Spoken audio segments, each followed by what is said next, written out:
کادمبری۔ بیلا شاگرد پیشے سے لوٹ کر مضطرب سی اپنے کمرے میں آئی۔ سوچا عرصے سے ٹائپنگ کی پریکٹس نہیں کی۔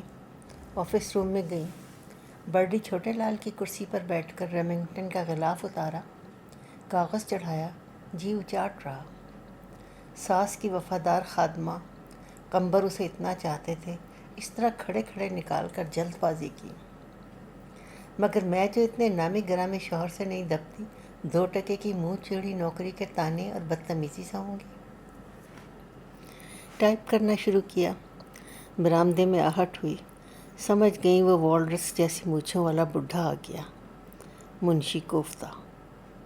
اب شاید وہ باز پرس کرے، قمبر واپس آ کر جانے کتنا چیخیں چلائیں گے، یا ممکن ہے اس معاملے کو بھی پی جائیں۔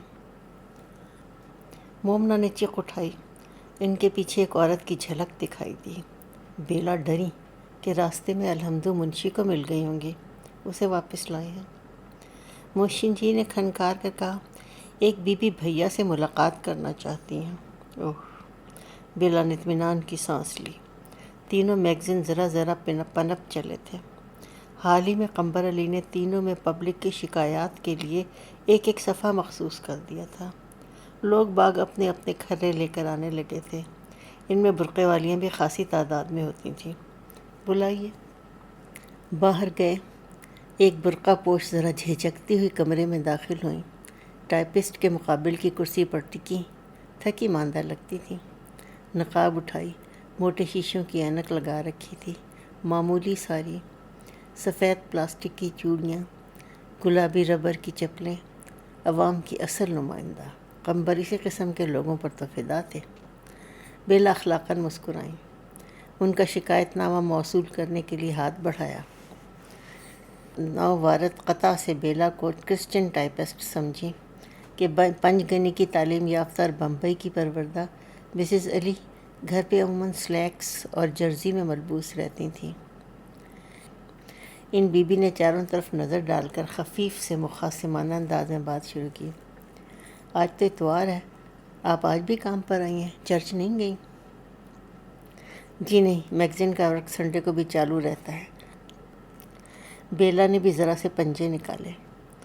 منشی سوختہ نے پھر چیخ اٹھائی، ایک سوٹ کیس اور لوٹا سنبھالے کمرے میں آئے، باہر جا کر بستر بند لے آئے اور گرد آلود اسباب مہمان کی کرسی کے نزدیک رکھ دیا۔ بیلا نے سوالیہ نگاہوں سے منشی کو دیکھا اور مسکرائی۔ الحمدو کے واقعے کے بعد سوختہ کی خوشنودی حاصل کرنا ضروری تھی۔ انہوں نے کوئی جواب نہیں دیا، چپ سادے پھر باہر چلے گئے۔ میں ظفر پور سے آئی ہوں، سیدھی ریلوے اسٹیشن سے آ رہی ہوں۔ بیلا ظفر پور کے نام سے واقف تھی۔ قمبر کی ننھیال ساس وہیں مری تھی۔ بولی، ظفر پور؟ وہ تو بہت دور ہے۔ جی ہاں، ہمالیہ پہاڑ کے نزدیک، رات بھر کا سفر تھا۔ تب تو آپ کو کنٹال آیا۔ جی، اپنے کو انٹروڈیوس تو کرنا چاہیے۔ میں قمبر صاحب کی خالہ کی لڑکی ہوں، چاندنی بیگم۔ ہیلو۔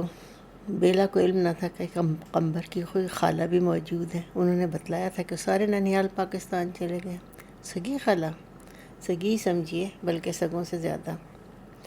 بیلا نے گھنٹی بجائی، منہ پھلائی، عیدو حاضر ہوئے۔ الحمدو کی بے عزتی اور اچانک روانگی سے سارا شاگرد پیشہ بے حد مغموم تھا اور میم صاحب کا بہت زیادہ مخالف ہو گیا تھا۔ عادتاً منہ سے نکلا، الحمدو کو بھیجو، فوراً خیال آیا وہ خردماغ بڑھیا اب کہاں۔ کہا، چائے لاؤ، آپ نے ناشتہ تو نہ کیا ہوگا، آئیے اندر چلیے، صاحب شام تک آئیں گے۔ چاندنی بیگم نے محسوس کیا کہ کرسچن سیکرٹری قمبر علی کے گھر پر حاوی ہے۔ صاحب روسیوں کو لینے گئے ہیں، دن بھر ان کے ساتھ رہیں گے، میں بول نہیں سکتی کب لوٹیں گے، جرنلسٹوں کے ٹائم کا کچھ بھی ٹھیک نہیں۔ دوبارہ ٹائپ شروع کیا۔ عیدو ٹرے میز پر رکھ گئے۔ قمبر علی سے اپنائیت ظاہر کر کے اس ٹائپسٹ گرل کو اس کے صحیح مقام پر پہنچانے کی غرض سے چاندنی بیگم نے پھر گفتگو کا آغاز کیا۔ افسوس کہ بٹو خالہ بیلا نے سر اٹھا کر بے دھیانی سے دہرایا۔ چائے بنائی۔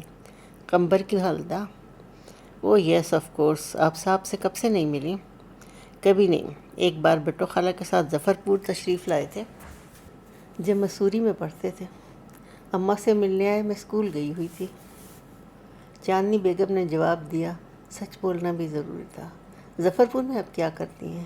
کالج میں پڑھاتی تھی، 3 دن ہوئے استعفیٰ دے دیا۔ دور گرجا گھر میں سریلے گھنٹے بج رہے تھے۔ دریچے میں ایک پرندہ آن بیٹھا، بالکل کرسمس کارڈوں والے رابن ریڈ بریسٹ جیسا۔ بیلا اسے دلچسپی سے دیکھنے لگی۔ پرندہ اڑ گیا۔ میری باجی اماں بھی اس طرح اچانک پھر سے اڑ گئیں۔ چاندنی بیگم کی آواز پر وہ چونکی۔ انہوں نے بھی حد کر دی۔ زنگ آلود چاقو سے ترکاری کاٹ رہی تھی، ہاتھ کٹ گیا۔ میں نے کہا اینٹی ٹیٹنس انجیکشن لگوا لیجیے۔ انہوں نے پرواہ نہیں کی، پٹی باندھ کر کام کاج میں لگی رہی۔ جسم میں زہر پھیل گیا۔ ابھی 2 مہینے پہلے کی تو بات ہے، میں نے قمبر میاں کو اطلاع دی تھی۔ شاید انہیں خط ملا نہیں، ورنہ تعزیت کی 2 سطریں تو ضرور لکھ بھیجتے۔ دنیا میں ان کے سوا میرا کوئی سہارا نہیں ہے۔ دفتن چاندنی بیگم لرزاں ہاتھوں سے چائے کی پیالی میز پر رکھ کر رونے لگی۔ بیلا گھبرا کر اٹھی، ان کے قریب جا کر دلاسا دینے کی کوشش کی۔ ارے آپ تو بہت ہی زیادہ دکھی معلوم ہوتی ہیں۔ دکھی سی دکھی؟ چاندنی بیگم نے چشمہ اتار کر برقعے کے کونے سے آنسو خشک کیے۔ بیلا نے نوٹس کیا، موٹی اینک نے ان کی صورت بگاڑ دی تھی، ورنہ وہ کافی دلکش تھیں۔ آرام سے بیٹھو، یہاں کوئی نہیں ہے۔ چاندنی نے برقع اتارا۔ گرجا گھر میں گھنٹے بجا کیے۔ اور آپ کے ڈیڈی، وہ کہاں ہیں؟ پاکستان گئے، وہاں سے باجی اماں کو طلاق لکھ بھیجی۔ اور کوئی سگے والے نہیں ہیں؟ میرا مطلب ہے رشتہ دار ہیں؟ سب خود غرض کمینے۔ جو اچھے رشتہ دار تھے وہ مر گئے۔ میرے دادا، وہ تلخی سے ہنسی، بابا میرے 7 ہزاری، دادا صوبے دار، میرے گرینڈ فادر خان بہادر ڈپٹی کلیکٹر تھے، نانا بڑے زمیندار۔ وہ کیا میری خاطر 100 برس جیتے؟ اپنا ماں وقت آنے پر مر گئے، زندوں نے ساتھ چھوڑ دیا۔ ابا کے جانے کے بعد ان سب نے آنکھیں پھیر لیں کہ باجی اماں کی اور میری کفالت نہ کرنی پڑے۔ باجی اماں بیچاری نے خود BA BT کیا، مجھے MA B.Ed کرایا۔ بس ایک بٹو خالہ تھی، کوئی خون کا رشتہ نہیں تھا، ہم وطن تھیں، اور اماں کے ساتھ علی گڑھ اسکول میں پڑھی تھی۔ جب کبھی بٹو خالہ ظفر پور آتی، باجی اماں کی خیر خبر لیتی۔ بیلا مبہوت رہیں۔ بٹو خالہ نے ایک آدھ بار مالی امداد بھی کرنا چاہی، مگر میری باجی اماں اتنی غیور تھیں، کبھی 1 پیسہ ان سے نہ لیا۔ بٹو خالہ کوئی نئی ساڑی یا کپڑے لے آتی، وہ بھی بڑی مشکل سے قبول کرتی۔ 3 سال ہوئے بٹو خالہ ظفر پور آئیں، اور انہوں نے اب بیلا بڑے غور سے سن رہی تھی۔ انہوں نے اماں سے کچھ بات بھی کی تھی۔ کیا بات؟ بیلا نے چونک کر پوچھا۔ اب تم سے کیا چھپاؤں، تم نیک سی لڑکی معلوم ہوتی ہو۔ حالانکہ میں نے اب لوگوں پر بھروسہ کرنا چھوڑ دیا ہے۔ پھر بھی تم قمبر میاں کی سیکرٹری ہو، ان کے سبھی معاملات سے واقف ہوگی، شاید انہوں نے تم سے ذکر بھی کیا ہو۔ انہوں نے مجھ سے کوئی ذکر نہیں کیا۔ بٹو خالہ نے باجی اماں سے میرے متعلق تقریباً طے کر لیا تھا۔ بیلا کا حلق خشک ہو گیا۔ اور انہوں نے یہاں واپس آ کر اماں کو لکھا کہ قمبر میاں نے تصویر دیکھی اور پسند کیا، اور اب وہ جلد ظفر پور آنے والے ہیں۔ پھر کیا؟ پہلے ان کے میاں جان مرے، پھر بٹو خالہ، پھر میری باجی اماں۔ والدین کی ایک بری عادت ہے کہ موقع پاتے ہی مر جاتے ہیں۔ اولاد پڑی جھینکتی رہے ان کی بلا سے۔ اماں کے انتقال کے بعد میں اکیلی کیسے رہتی؟ ڈھنڈار مکان، نہ نوکر نہ چاکر۔ جس گرلز کالج میں اماں اور میں پڑھاتے تھے، وہ پرنسپل اور ان کے شوہر کی ذاتی ملکیت ہے۔ انہوں نے کہا تنہا کیسے رہو گی، ہمارے ہاں آ جاؤ۔ میں ان کے ہاں چلی گئی۔ وہ بڑے میاں ابا کے دوست تھے، جوان اولاد کے باپ۔ 3 ہفتے ان کے ہاں رہتے گزرے تھے کہ بڑھو کی نیت میں فطور آ گیا۔ ارے یو ڈونٹ سے، جہاں بیوی کی پیٹھ مڑے زو مانی باتیں کرنے لگے۔ میرے اوسان خطا ہو گئے۔ ارادہ کیا ان کی بیگم سے کہہ دوں، مگر اور لینے کے دینے پڑ جاتے۔ ایک رات جب سب لوگ سو چکے، آہٹ پر میری آنکھ کھلی، دیکھا بڑے میاں میرے کمرے کے دروازے پر کھڑے ہیں۔ میں نے گھبرا کر بتی جلائی، کھسیانے ہو کر واپس بھاگے۔ بیوی شاید باتھ روم جانے کے لیے اٹھی تھی۔ انہوں نے شوہر نامدار کو چوروں کی طرح میرے کمرے سے بھاگتے دیکھ لیا۔ انہیں پہلے سے کچھ شبہ ہو چلا تھا۔ طوفان کھڑا ہو گیا۔ بڑے میاں نے کہا یہ آوارہ لڑکی ہے، جب سے یہاں آئی ہے میرے پیچھے پڑی ہے کہ میں بے سہارا ہوں، پرنسپل صاحبہ تو بڈھی کھسوٹ ہو گئی ہیں، مجھ سے نکاح کر لو۔ بیوی نے یہ سن کر ہاکی اٹھائی اور مجھے مارنے دوڑی۔ میں نے بھی بہت شور مچایا، سارا گھر جاگ گیا۔ صبح ہوتے ہی میں نے استعفیٰ لکھ کر بیوی کے ہاتھ میں پکڑایا اور کچھ سمجھ میں نہیں آیا سوائے اس کے کہ ریل میں بیٹھ کے قمبر صاحب کے یہاں پہنچ جاؤں، اس امید پر کہ بٹو خالہ والا وعدہ شاید ان کو یاد ہو۔ بیلا پھٹی پھٹی آنکھوں سے چاند کو تک رہی تھی۔ تم کو یہ قصہ سن کر بڑا افسوس ہوا؟ افسوس افسوس۔ ایدو کمرے میں آئے۔ بیگم صاحبہ 11 بج رہے ہیں، سودے کے لیے پیسے دے دیجیے۔ چاندنی بیگم پر جیسے بجلی گری۔ بیلا باورچی خانے کی طرف چل دی۔ معلوم ہوا رمضانی الحمد کو بس پر پہنچانے گئے ہیں۔ زیتون کو حکم دیا کہ لنچ تیار کریں۔ واپس آئیں۔ چاندنی بیگم کرسی پر بت بنی بیٹھی تھی۔ انہوں نے متحوش نگاہوں سے اس گھر کی مالکن کو دیکھا۔ آئی ایم سوری، بیلا نے آہستہ سے کہا۔ وہ چپ رہیں۔ قمبر نے مجھ سے کبھی آپ کا تذکرہ ہی نہیں کیا، میں بالکل لا علم تھی، اور وہ اتنے بھلکڑ آدمی ہیں کہ مجھے یقین ہے وہ خود اس بات کو فراموش کر چکے ہیں جو ان کی ممی نے آپ کی مدد سے کی تھی، ورنہ وہ بہت اصول پرست، کھرے، سچے، سیدھے انسان ہیں۔ اگر انہیں ذرا بھی یاد ہوتا۔ ارے وہ تو ایسے بھلکڑ ہیں کہ بعض دفعہ مجھے بیلا کے بجائے شربری شربری پکار بیٹھتے ہیں۔ مجھے پتہ چل گیا کہ کوئی بنگالن کلاس فیلو تھی۔ اچھا خیر، اب کیا ہو سکتا ہے، آپ دھواں دھار سفر سے آئی ہیں، نہا لیجئے، میں نے حمام گرم کروا دیا ہے، پھر آرام ہمارے لیڈیز گیسٹ روم میں، اسے ابھی ٹھیک کرواتی ہوں۔ 1 بجے لنچ۔ کہاں کا لنچ اور کیسا ڈنر، میں اب یہاں 1 منٹ نہیں ٹھہرنا چاہتی، میں تو شرم سے گڑی جا رہی ہوں۔ یہ قصہ سنانے کے بعد اس گھر میں کیسے رہ سکتی ہوں؟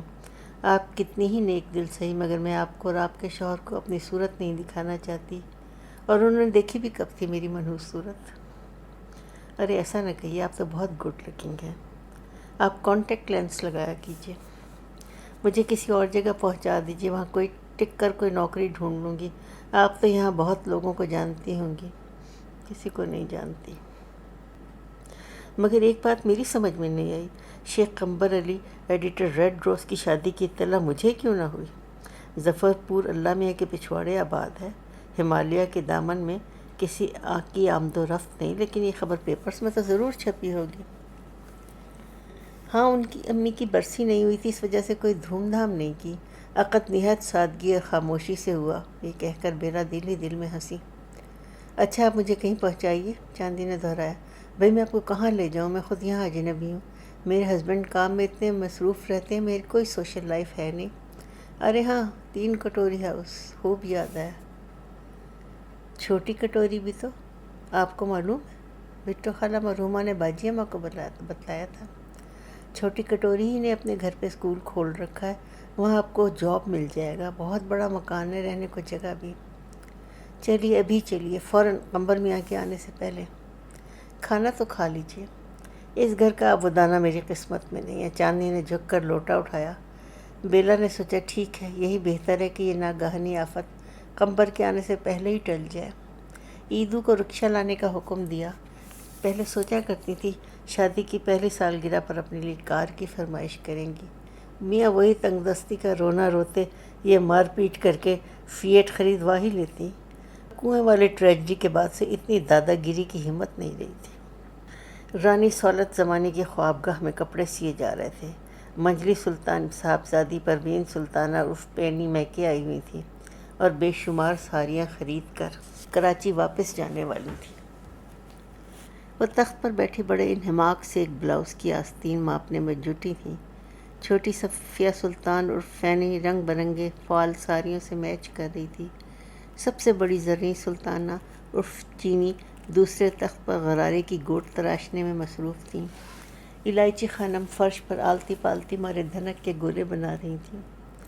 رانی صاحبہ چھپر کھٹ پر نیم دراز تمام کارروائیوں کو سپروائز کر رہی تھیں۔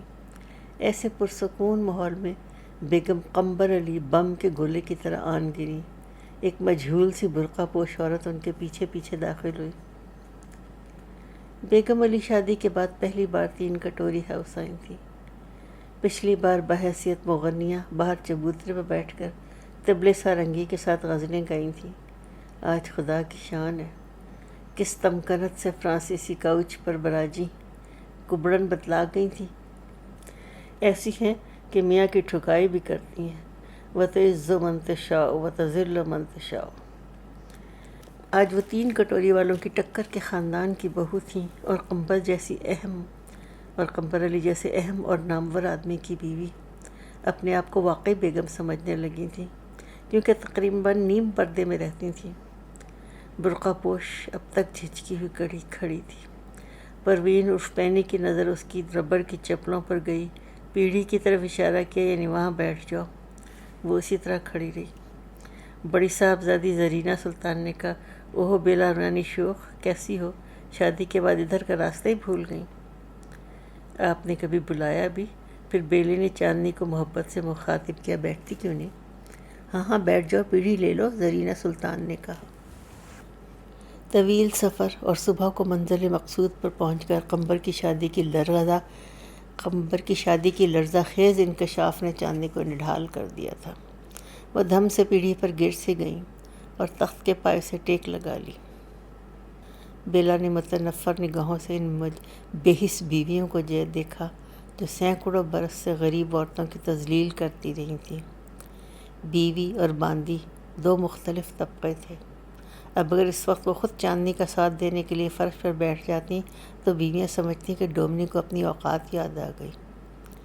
بادلیں ناخواستہ صوفے پر جمی رہیں۔ یہ کون ہے؟ صوفیہ نے دریافت کیا۔ انہی کی خاطر آنا پڑا۔ اگر آپ کے اسکول میں جگہ ہو تو ان کو ٹیچر رکھ لیجئے، MA BEd ہیں، کالج میں پڑھاتی تھی۔ اسکول تو ہمیں فی الحال بند کرنا پڑا۔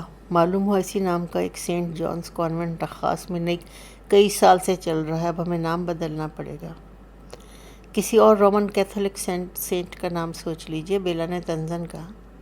صفیہ سلطان کے اوپر سے گزر گئی، بولی، تقریباً سارے Roman Catholic saint private schools میں کھپ گئے، اب میں نے سینٹ صوفیہ کانوینٹ ہی طے کر لیا ہے۔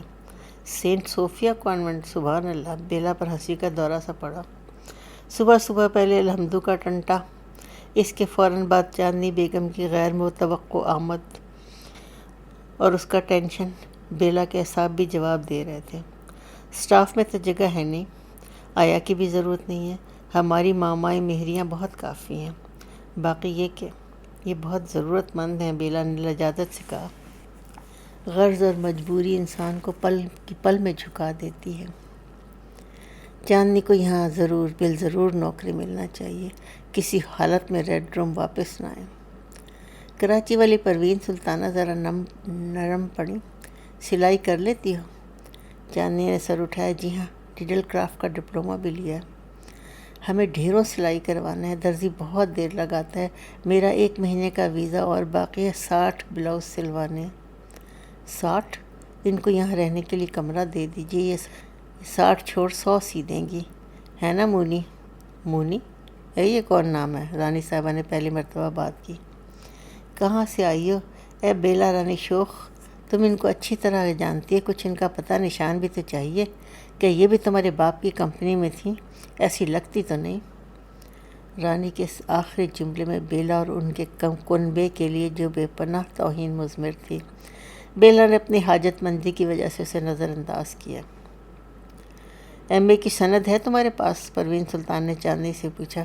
جی نہیں، کچھ ایسے حالات میں کالج سے استعفیٰ دینا پڑا کہ میرے تمام کاغذات پرنسپل نے اپنے قبضے میں کر لیے۔ کیسے حالات بھائی؟ کہیں ہمیں کسی چکر میں نہ پھنسوا دینا۔ اے بیلا رانی شوخ، تم ان کی ضمانت لیتی ہو؟ انہیں کب سے جانتی ہو؟ یہ آج صبح میرے ہاں پہنچی، لیکن حالات کچھ ایسے تھے کہ فوراً کہیں ملازمت ڈھونڈنا چاہیے۔ اے دوئی، پھر وہی حالات؟ کیا معاملہ ہے بھائی؟ رانی صاحب جھنجھلا گئیں۔ اب بیلا کو سچ بولنا پڑا، یہ میرے ہسبینڈ کے مدر کی فرینڈ کی لڑکی ہیں۔ یہ چاندنی بیگم ہے؟ انہی کے لیے بٹو باجی مرحوم آخری دنوں میں کہنے لگی تھی کہ صاحبزادے ایک بنگالن کے پھیر میں پڑ گئے تھے، اب شکر ہے ایک غریب بے زبان لڑکی کے ساتھ 2 پلوول پڑھوانے پر راضی ہوئے ہیں۔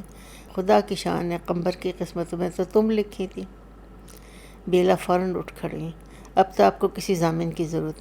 یہ آپ کی ساری سلائی ولائی کر دیں گی، پھر اسکول میں لگا لیجیے گا، ویسے بھی ہم ان کے لیے نوکری تلاش کرتے رہیں گے۔ اوکے مونی، بائے بائے۔ بیلا کے جاتے ہی صفیہ نے فوراً اٹھ کر ایک نقشین الماری میں سے ضخیم سنہرا البم برآمد کیا۔ چاندنی بیگم ادھر آؤ۔ انہوں نے پیڑھی پر بیٹھے بیٹھے گردن بڑھائی۔ یہ دیکھو ہمارے بابے بھائی کی شادی کی تصویریں، دلہن بابی آج کل میکے گئی ہوئی ہیں، یہ فوٹوگراف دیکھو۔ یہ ہے بیلا رانی، ان کی والدہ محترمہ ہارمونیم بجا رہی ہیں، والد محترم اور بھائی پیچھے بیٹھے ہیں، مراسیوں کا خاندان۔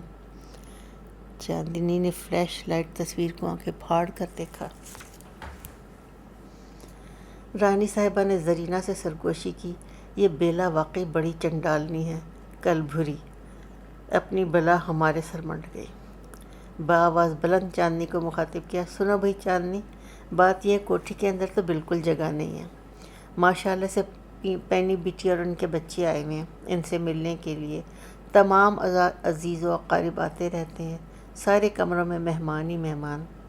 تم فی الحال الائچی خانم کے ساتھ بسر کر لو، ان کا باتھ روم وغیرہ بھی اس طرف نزدیک ہی ہے، انہیں بھی آج کل باہر ہی رہنا پڑ رہا ہے۔ سونا کلی نے دروازے میں آ کر عرض کی، رانی صاحبہ خاصا تیار ہے۔ وہ پائنچے سنبھال کر چھپر کھٹ سے اتری، تینوں بیٹیوں نے اپنا اپنا کام سمیٹا، ان سب نے ڈائننگ روم کا رخ کیا۔ چاندنی پیڑھی سے اٹھ کر ان کے پیچھے پیچھے چلنے لگی۔ جب ظفر پور سے روانہ ہوئی تھی، شام کو ایک اسٹیشن پر خوانچے والے کو بلا کر سموسے خرید لیے تھے، صبح سے شدت کی بھوک لگ رہی تھی۔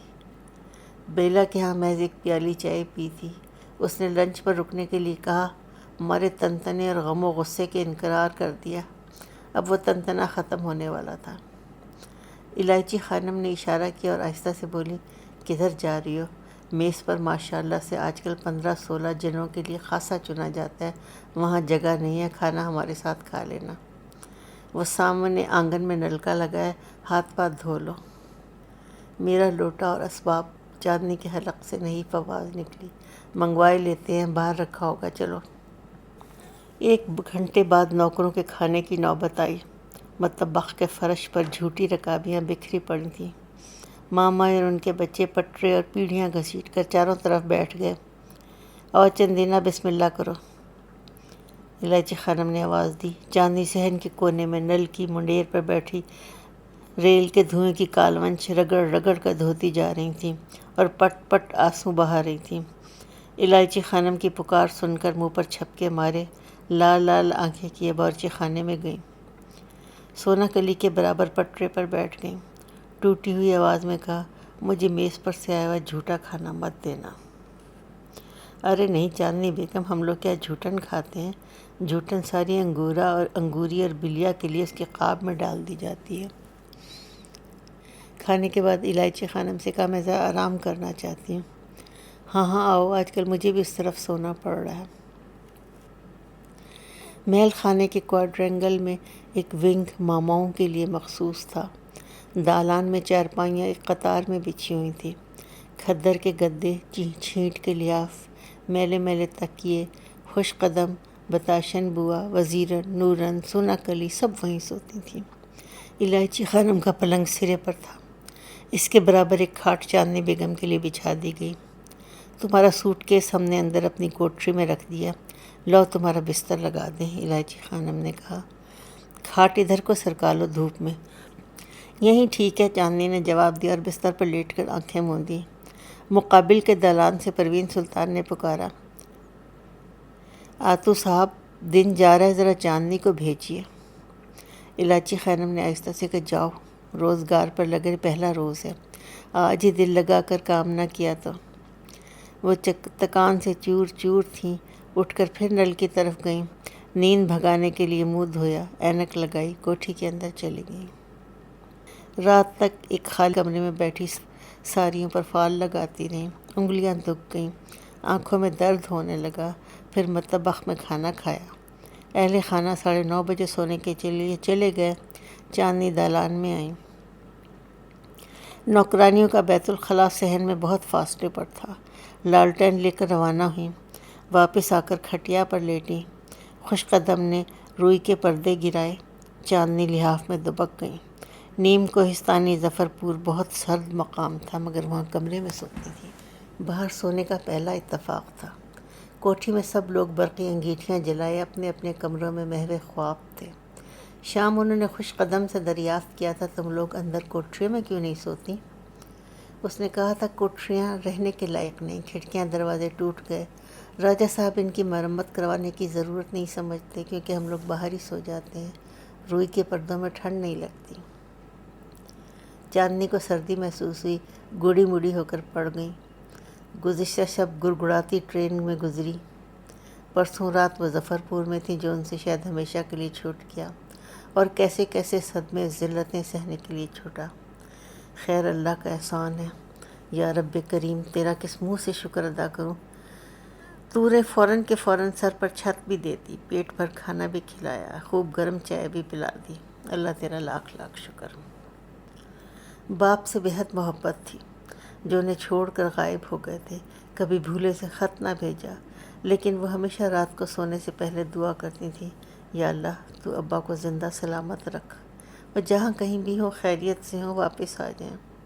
یا اللہ اماں کو زندہ سلامت رکھ، یا اللہ ابا خیریت سے ہوں۔ ماں کی وفات کو 2 مہینے گزر چکے تھے، مگر اب بھی عادتاً درخواست کرتی ہوں، یا الہی اپنے حبیب کے صدقے اماں کو زندہ سلامت رکھ، ان کی لمبی عمر ہو۔ فوراً تصحیح کرتی، ان کی مغفرت فرمائے، جنت میں جگہ دے، آمین۔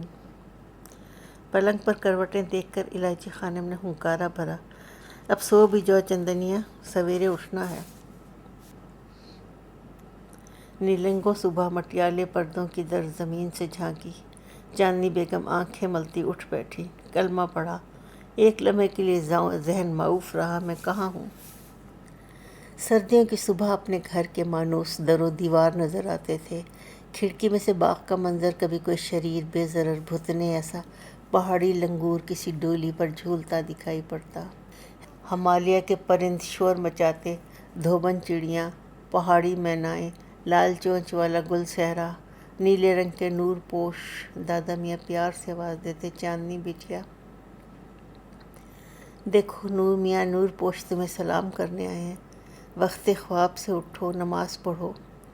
ابا دن چڑھے تک سویا کرتے، اماں، دادی اور دونوں چچیاں امور خاندانی میں مشغول ہو جاتی، صحن کے یوکلپٹس ہوا میں جھومتے۔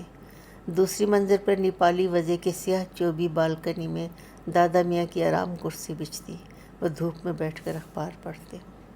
ابا کسی سے سیدھے منہ بات نہیں کرتے تھے، دادا میاں کی ڈانٹ پھٹکار پر ان کو گستاخی سے جواب دیتے، بیوی اور بھائیوں سے لڑتے، بندوق اٹھا کر جیپ میں بیٹھ جاتے اور شکار کے لیے نکلتے۔ وہ بچپن کے جاڑے تھے۔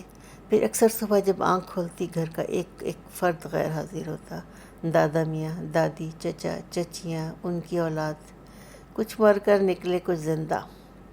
ابا بھی غائب ہو گئے۔ دور سرکنڈوں میں چھپے امام باڑے کی طرف کوٹھی کھنڈر ہوتی گئی، باغ اجڑ گیا۔ ایک بار ایام محرم میں جھاڑیوں میں چھپا تیتر زور زور سے بولا۔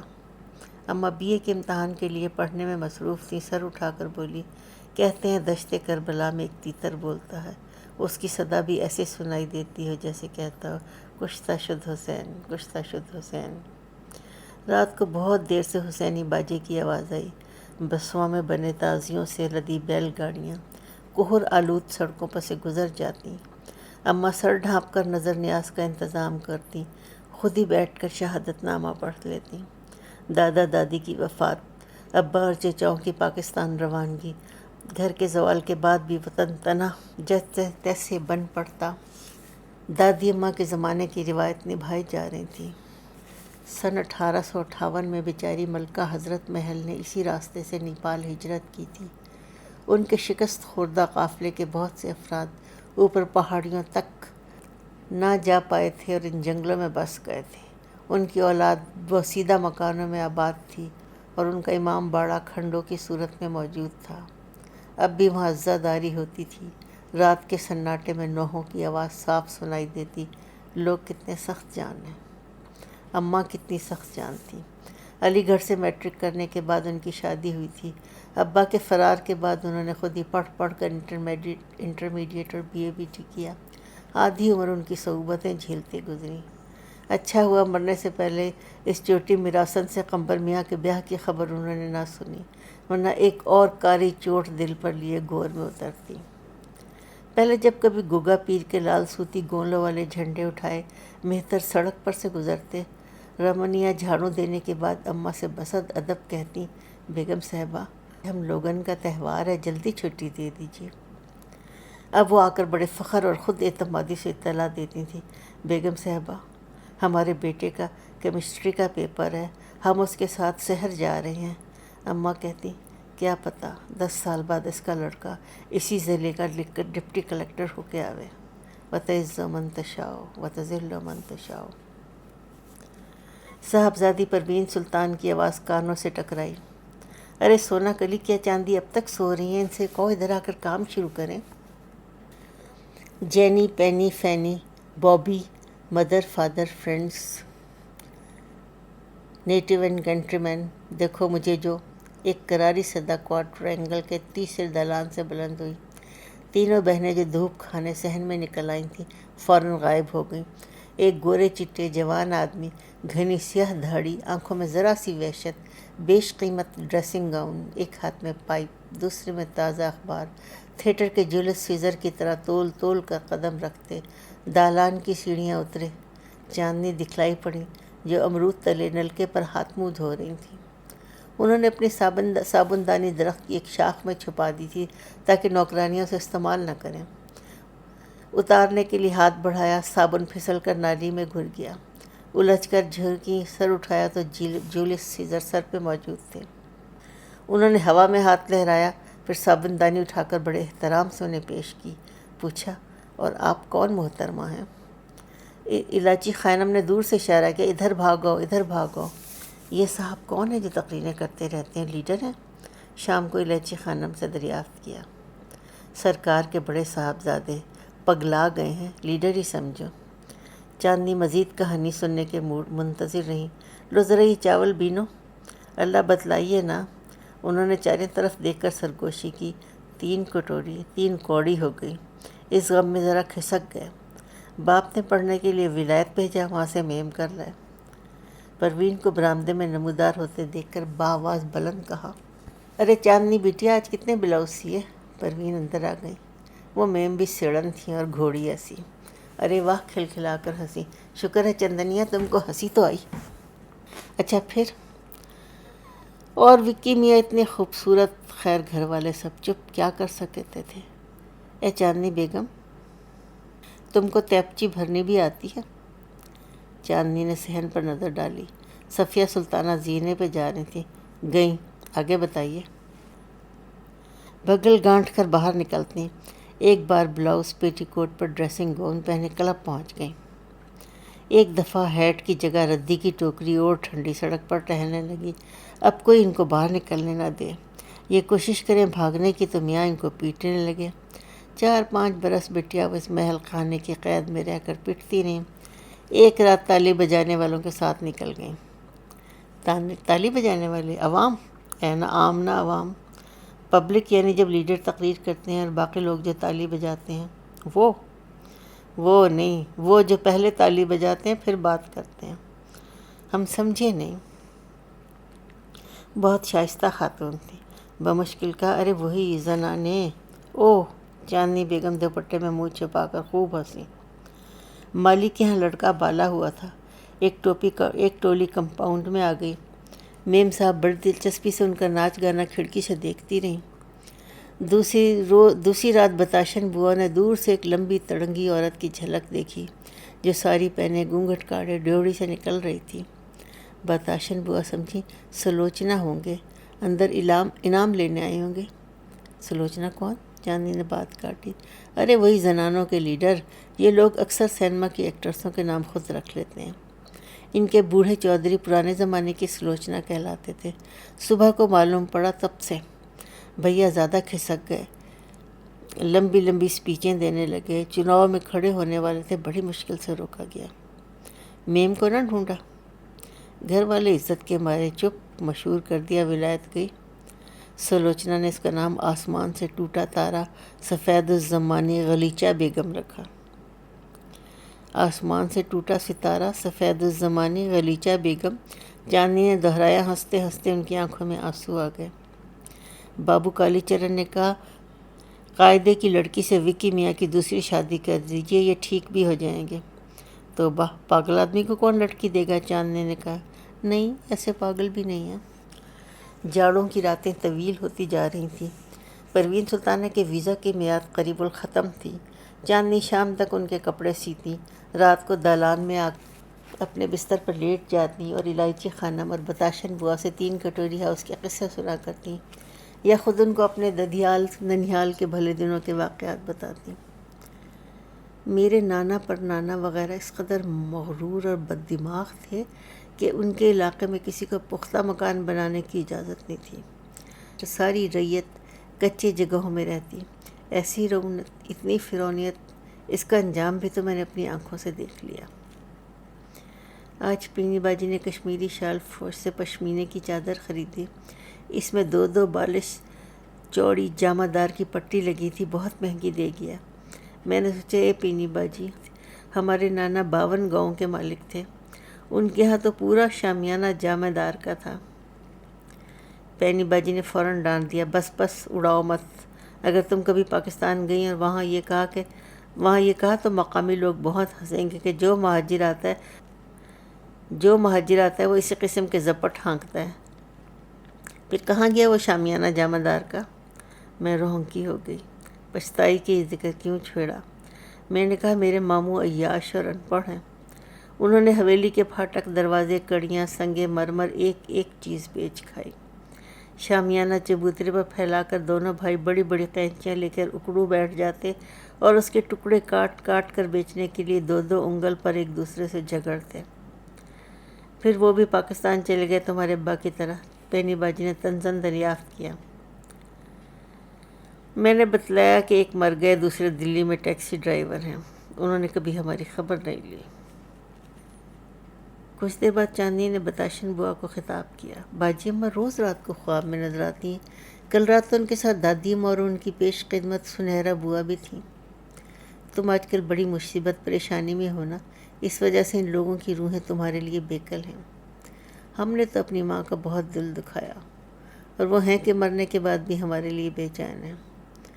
اولاد کا تو کام ہے کہ ماں باپ کا دل دکھائے۔ جب 3-4 سال ادھر بٹو خالہ قمبر ماں کے بات لے کر آئی ہیں، باجی اماں کے پاؤں میں بڑی سخت موچ آ گئی تھی۔ وہ چلنے پھرنے سے معذور تھیں۔ میں کالج سے آئی تو کھسکتے کھسکتے 35 تک آئیں اور کہنے لگی، چاندنی تمہارے لیے۔ بس بتاشن بوا، جہاں باجی اماں نے یہ کہا اور میرا پارا چڑھا۔ جب کسی کا ٹوٹا مارا پیغام آتا وہ اس کا ذکر شروع کرتی اور میں منہ پھلا کر کمرے سے نکل جاتی۔ وہ متواتر بکتی جھکتی رہتی، ابا کو برا بھلا کہتی، یہ وہاں بلائے جان میرے ذمہ ڈال کر بھاگ گئے۔ میں چپ سادھے رہتی، ہفتوں ان سے بات ہی نہ کرتی۔ اب اس روز بٹو خالہ کے جانے کے بعد وہ کھسک کر پائنتی آئیں، میں چپ رہی، منہ پھیر لیا۔ وہ بھی خاموش ہو گئیں۔ مایوسی کے ساتھ سرکتے ہوئے واپس پھر اپنے تکیے سے ٹیک لگا لی۔ اب بھی میں وہ منظر کبھی بھول نہیں پاتی۔ سنہرا بوا زندہ تھیں، انہوں نے مجھے بتایا کہ بٹو بیگم اپنے بیٹے کے لیے بات کر گئی ہیں۔ میں نے باجی اماں کا بہت دل دکھایا۔ کبھی کبھی میں چلاتی، تم خود ہی بری ہو، ورنہ ابا چھوڑ کر کیوں جاتے؟ اے بتاشن بوا، میرا بڑا جی چاہتا ہے کسی طرح کراچی جا کر ابا سے ملاؤں۔ انہوں نے کبھی نہ سوچا جوان بیٹی کس حال میں؟ بوا، لوگ ایسے پتھر دل کیسے ہو جاتے ہیں؟ آدم زاد اصلیت میں بہت ہی بد ہے چندنیا، ورنہ کاہے کو اتنے پیغمبر آتے ہیں۔ آخری بار جب بٹو خالہ پہنچی ظفر پور، مرنے سے 2 دن پہلے، انہوں نے باجی اماں کو اور مجھے بلوا بھیجا۔ باجی اماں بیمار تھیں، ان کو بڑی جھنجھلاہٹ آئی، چاندنی کو کیوں بلایا ہے؟ قمبر کو ساتھ لے کر یہاں آئیں، ہم کیوں ان کے سامنے جھکیں؟ میں بھی خوب باجی اماں پر چلائی، اور کیجیے اپنی امیر سہیلی کی خوشامد۔ مگر بتاشن بوا، خدا کی شان دیکھو، اب مجھے خود بھیکارن کی طرح قمبر میاں کے در پر آنا پڑا، اور وہ بھی بیکار۔ شاید اس بیلا لنکا نے انہیں بتلایا ہی نہ ہو کہ میں آئی ہوں، ورنہ وہ کم از کم فون پر ہی خیریت دریافت کر لیتے۔ نورن بولی، بیوی کے غلام ہیں، ہم نے ایک روز الحمدو باجی کو فون کیا. عیدو نے کہا ان کو تو بیگم صاحبہ نے کھڑے کھڑے نکال دیا، صاحب نے چوں تک نہ کی. چوں کریں کیسے، وہ انہیں مارتی بھی تو ہیں، کچھ بولیں تو پٹیں. جگ ہنسائی الگ. سونا کلی نے گفتگو میں شامل ہوتے ہوئے کہا. قمبر میاں کا موضوع بہت تکلیف دہ تھا. چاندنی نے کہا آج تو جی اب تک اندر سے نہیں آئیں. وزیرن باورچی خانے سے انگیٹھی اٹھا کر لائیں. اندر استری کر رہی ہیں، کل دعوت ہے بڑی بھاری. بینی بیٹیا پاکستان واپس جانے والی ہیں، اب روز ان کے لیے ڈنر پارٹی کا لگا لگا. سونا کلی نے جواب دیا. وزیرن کی بیٹی نورن اکڑوں بیٹھ کر زور زور سے کوئلے دہکانے لگی. چاندنی نے اٹھتی چنگاریوں پر نظریں جما دیں. بتاشن بوا، میں نے بچپن میں ایک انگریزی کہانی پڑھی تھی. ایک چھوٹی لڑکی ہے، یتیم، بے گھری. کرسمس کی شام ہے اور وہ سڑک پر چلتے چلتے تھک کر ایک امیر آدمی کی دیوار سے لگ کر بیٹھ جاتی ہے. اندر تہوار منایا جا رہا ہے، باہر برف گر رہی ہے اور یہ لڑکی سردی سے بچنے کے لیے ایک دیا سلائی روشن کرتی ہے. پل بھر کی روشنی میں وہ خواب سا دیکھتی ہے کہ ایک خوبصورت گرم کپڑے میں بیٹھی تہوار منا رہی ہے. وہ ماچس بجھ جاتی ہے، دوسری جلاتی ہے، پھر تصور کرتی ہے کہ بڑی نفیس مسحری پر بیٹھی ہے. اس قسم کی کچھ کہانی تھی بوا، مجھے ٹھیک سے یاد نہیں. بتاشن بوا نے ایک ٹھنڈی سانس بھری. چاندنی لالٹین اٹھا کر بیت الخلا کی جانب چلی گئی.